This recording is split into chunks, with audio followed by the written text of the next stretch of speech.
aí galera, tudo bem com vocês? Comigo tá tudo ótimo, estamos começando mais um vídeo para falar sobre o segundo motivo sobre o paradigma do naturalismo filosófico. Vem com a gente!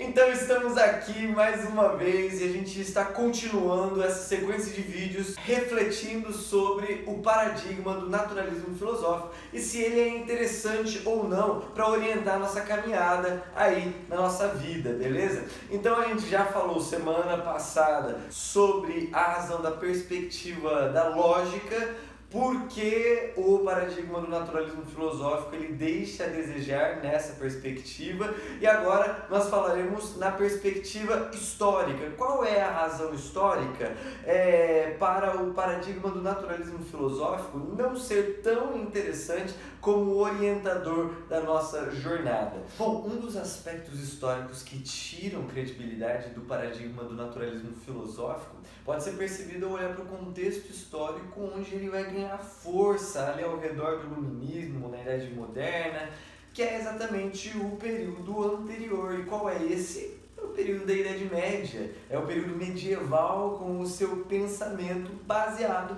no paradigma religioso, o qual a gente vai explorar no próximo paradigma, na sequência de vídeos que a gente vai ter depois dessa que a gente está tendo, beleza? Mas, então, ao olhar para o período anterior à Idade Moderna, ao Iluminismo, nós começamos a perceber que o naturalismo filosófico, ele na verdade vai ser alimentado por um ressentimento, por uma resposta, uma reação ao paradigma religioso, certo? E é aí que é um dos pontos fracos do paradigma, que é exatamente esse ressentimento ao quê? Às incoerências, injustiças e atrocidades cometidas pela igreja cristã no período medieval. Claro, não é só a igreja cristã, é o paradigma religioso que encontrou manifestação e expressão na igreja cristã no período medieval. Então o que você tem? Uma mentalidade onde Deus está no centro do universo. Por que eu faço aspas no Deus? Porque não é Deus, na verdade. Deus é uma figura utilizada pela igreja, ok? Então, quem está no centro do universo, na verdade, é a igreja com as suas ambições, com os seus desejos, com as suas vontades. E, então, ela se utiliza de símbolos religiosos para legitimar os seus desejos, ações, atitudes e ambições, certo? E assim, se utilizando da transcendência, ela passa a manipular todos os seus fiéis e seus subordinados para manter os poderosos no poder e explorar os seus subordinados menos afortunados, certo? Então, ao longo do século, a gente vai ver diversas incoerências e não é de se admirar. Quando você abandona a essência e o princípio da mensagem para criar um sistema religioso onde, na verdade, a vontade da instituição é o centro, o egoísmo humano passa a dominar, e aí você vai ver os massacres, as guerras, todas as atrocidades, corrupção moral, perversão, vaidade, enfim, tudo que a gente vê, toda a hipocrisia que se vê aí na Idade Média. Lógico que essa atitude causou um cenário que ali por volta dos 1600, 1700 depois de Cristo vai ter vários fatores que vão trazer a falência da instituição religiosa. E já estava na hora de se perceber que a instituição religiosa estava se utilizando do discurso e dos símbolos religiosos para manipulação das massas. E devido a esse falso discurso, os intelectuais ali dos anos de 1700, eles, ao jogar fora a instituição religiosa com suas incoerências, jogam fora também tudo que está relacionado à religião, tudo que está relacionado a Deus, tudo que está relacionado à transcendência. E eles vão dizer, não, isso tudo não existe, isso tudo era na verdade ferramenta para a manipulação, para o domínio, entende? E tudo vai para o saco. Só que aí fica esse vácuo, né? Deus estava no centro do universo, Deus, igreja, estava no centro do universo, agora que não está mais, quem que vai assumir esse vácuo?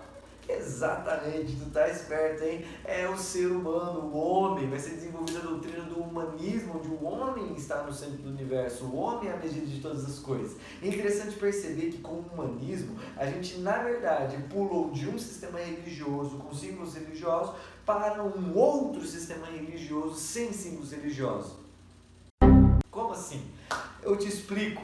Porque no humanismo, o homem está no centro e a partir daí a razão humana ela é deificada. Deus morreu, mas a razão humana então assume o lugar de Deus. A razão humana é deificada. E ao ser deificada surge uma nova classe sacerdotal, exatamente. E quem seriam esses novos sacerdotes? Se a razão humana é deusa, os sacerdotes são os nossos cientistas, os intelectuais que derramam as suas bênçãos, as suas graças, o seu conhecimento. Porque agora a razão é a fonte da verdade absoluta e os cientistas são os portadores dessa verdade absoluta. E aí, se você tem um jaleco branco, então o que você disse é lei. Então você vai trazer toda a nossa redenção. E assim vai ser desenvolvido o racionalismo, o cientificismo. A gente vai ter o nosso amigo Comte que vai trazer o positivismo e é exatamente isso. A ideia do positivismo é exatamente que agora que a gente abandonou a religião, as alegorias, as metanarrativas, todos esses símbolos e agora nos apegamos à razão humana, ao pragmatismo dos métodos científicos,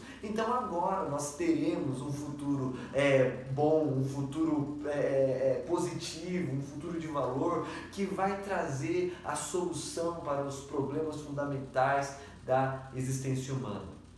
Interessante.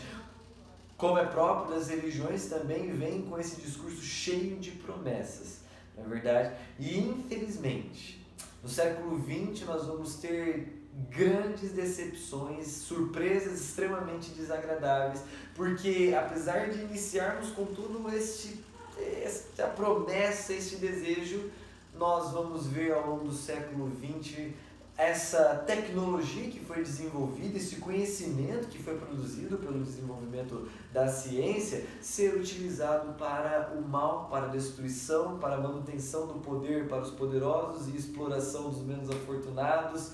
Ou seja, a gente vê as duas grandes guerras, a gente vê os movimentos de revolução, a gente vê o comunismo destruindo ali a União Soviética, a gente vê vários exemplos de tantas atrocidades quanto aquelas que a gente viu na Idade Média também. E assim vai ficando claro que, na verdade, a ciência ela é maravilhosa, é extremamente eficaz para produzir conhecimento, construir novas soluções, desenvolver tecnologia, mas ela é limitada, ela é insuficiente para resolver os problemas fundamentais da existência humana. E o naturalismo filosófico se mostra incompleto na abordagem da realidade total a experiência humana, certo? Então, dessa forma, claro, os naturalistas filosóficos de hoje, os materialistas de hoje, não são materialistas apenas por causa da Idade Média, claro,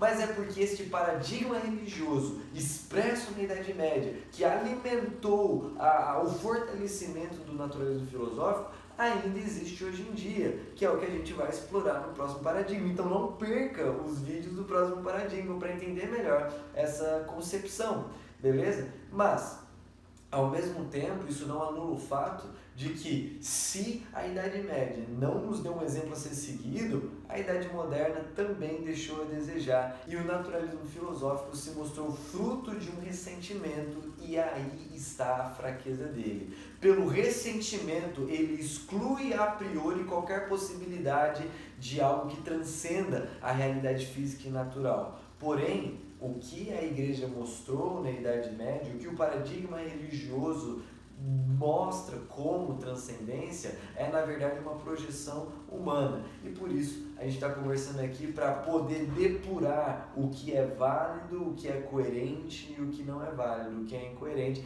para a gente ter um caminho melhor e mais proveitoso nessa jornada. Mas legal, então este é o motivo histórico que me faz olhar para o naturalismo filosófico e perceber que ele tem mais uma questão a ser questionada. Legal? E não perca o próximo vídeo, onde a gente vai expor o terceiro motivo, a perspectiva científica ao olhar para o naturalismo filosófico e avaliar se é interessante ou não como orientador da jornada. Um abraço, te espero no próximo vídeo. Falou!